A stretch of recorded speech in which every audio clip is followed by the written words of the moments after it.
şükür, sebep-sonuç ilişkisi var ya, biz şöyle düşünüyoruz. Sonuç mesela sebepten sonra gelir. Mesela sebepler bizi sonuca doğru aparır. Ama öyle değildir. Şükür bir sonuçtur.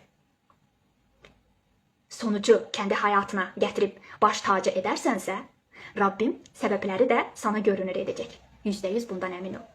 Ya düşünme ki hayatımda bu olsun bu olsun şükür edebileyim. Düşünme ki hayatımda bu eksiklikler var, onun için şükür edemiyorum. Bunlar olduktan sonra ben şükür edeceğim.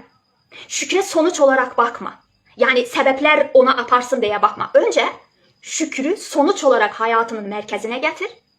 Sebepleri zaten Rabbim sana görünür edecektir. Muhteşem bir farkındalık.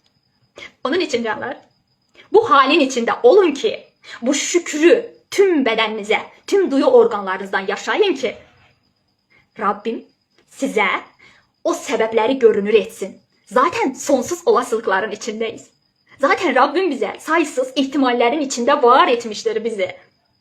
Ve şükür de bir sonuç olduğu için şimdi şükürün böyle bir anlamı açıldı ki canlar bana. Gerçekten çok mutlu oldum ya. Çok mutlu oldum. Benim için de bu mucize oldu. Odaklanmak. Demek ki sonuç şükürdüse Rabbim onun sebeplerini illaki bana görünür edecek. Görünür olması için neler mümkün?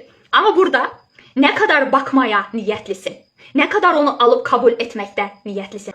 Yani geçmişten geleceğe doğru değil, gelecekten geçmişe doğru gidiyorsa zaman çizelgesi, ben gelecekte olan şeylere şimdiden şükür ederemse zaten ben buradayım. 5 gün sonra burada olacağım değil mi? Buranı görerek, burada 5 gün sonra burada, buraya giderek şükür haline büründükte ve önüme, geçmişime baktıkta zaten burada dalga şeklinde bunu görmüş olacağım canlar. Yani sebepler önüme gelmiş olacak.